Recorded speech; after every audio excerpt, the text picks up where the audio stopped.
Okay, here's the deal. I have to make a birthday card for my husband. Well, I don't have to make a birthday card for my husband. I want to make a birthday card for my husband. And I realized that most of the card designs that I have like floating around in my head are kind of girly.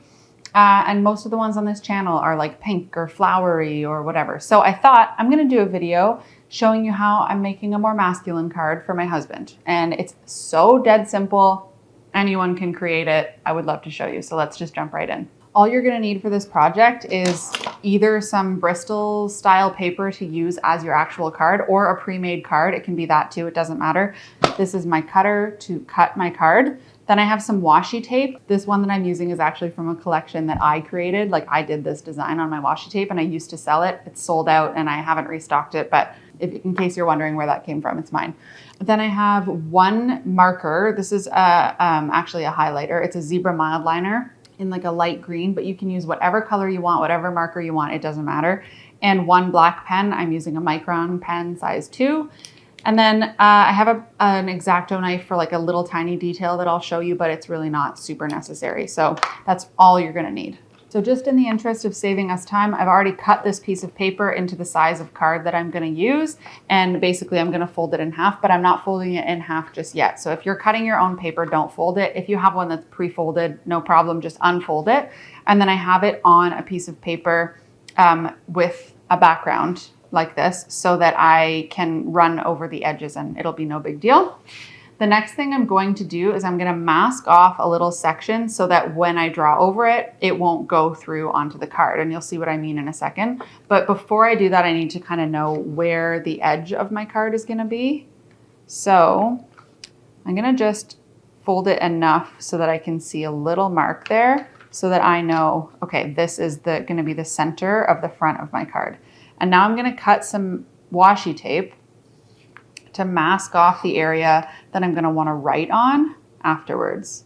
So I'm going to just like kind of haphazardly toss this down. I'm trying to get it relatively straight at least, but the placement is not a huge deal right now because we can kind of adjust, and I'll show you how in a second. But there we go. So then I'm going to rip it off.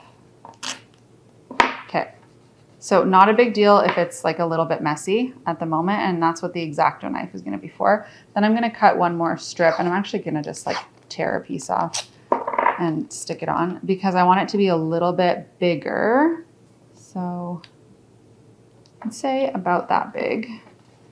And where I'm going with this is that I'm going to turn this into a little square that's going to be masked. And the way that I'm going to do that is with my X-Acto knife. So if I just take my X-Acto knife and I line up a straight edge, it doesn't even have to be a ruler. Like, don't overthink this too much. It can be, you can just use the edge of another piece of paper or something and really gently score the washi tape. Then it makes it easy for me to just peel it off. And then that edge is nice and clean and straight. Missed a little spot there. But yeah, so you can just clean up the edge of your washi tape boundary so that it's nice and square or rectangular, whatever shape you want. And you can lift it up. Okay, so now I have the little boundary part that I know, and actually I'm going to make this side a little smaller just to match the edge of the other side. There we go. Okay, so now I have my boundary set, and now anything I draw over top is not going to go through onto my paper. So that's my little washi tape trick. And now, honestly, if you want to be really precious about this, you can take a ruler and mark yourself some guidelines along your edge of your paper. I am not precious like that, so I'm going to freehand it. But if you're really worried about it, you can mark some edges, and you'll understand what that means in just a second when I show you what we're doing. We're going to take our marker and we're going to literally just draw straight lines vertically and horizontally along the whole card, trying to keep them roughly the same distance apart, but they don't have to be perfect. And in fact, I kind of love it when they're not perfect and when they're not perfectly straight. So if you're the person who's pulling out your ruler right now, maybe challenge yourself not to, because I think it actually looks really pretty when you don't.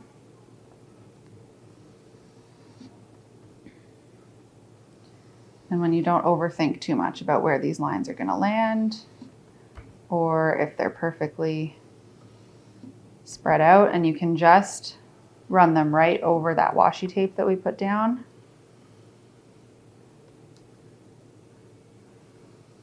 So like obviously you don't want them to be like some of them really spread out and some of them really close together, but it's totally okay if like this one's a little smaller, this one's a little bigger. It just looks like a handmade product.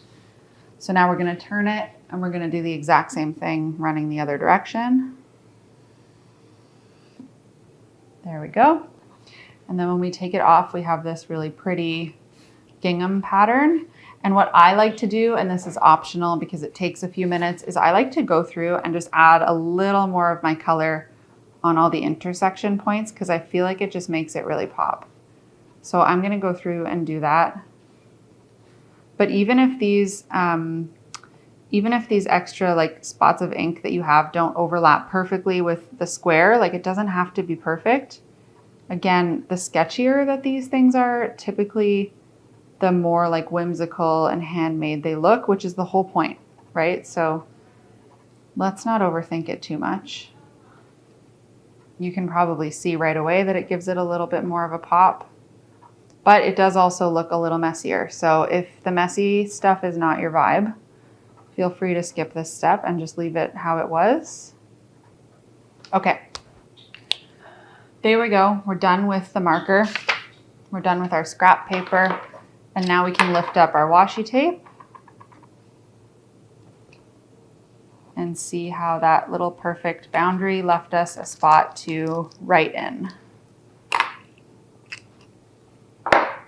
Now you could choose to leave that blank and not do an outline on it. I actually really like the look of like a sketchy kind of not perfectly straight outline.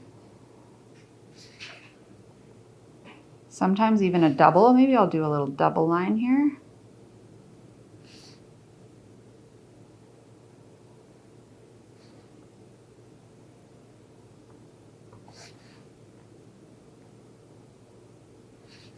Okay, and then we can write whatever we want in it. Personally, obviously, I like doing calligraphy, so I think I'm actually going to grab one slightly heavier pen and then write happy in this, birthday slightly thicker. But you can obviously use whatever pens you have. So I'm going to use my Micron 05 to write the word birthday. And if you're concerned about it, you can also go through and do this in pencil first. I have a laser level that I shoot across when I want to try and do something relatively straight. But you can also draw yourself a pencil line, or you can do it however it makes sense for you. So I'm going to write my word birthday.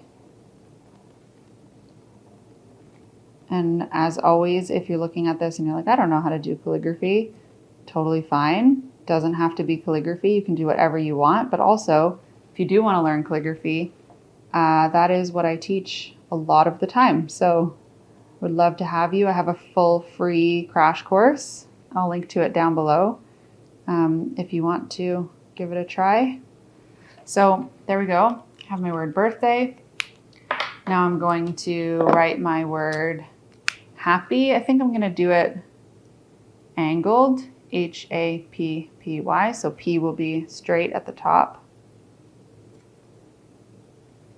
A kind of coming down on an angle, H on an angle. Happy birthday. And then I might as well write his name, right? And again, none of this is perfect at all. I like the look of it being a little bit sketchy and being a little bit like free and fun. So there we go. Now I can fold it in half.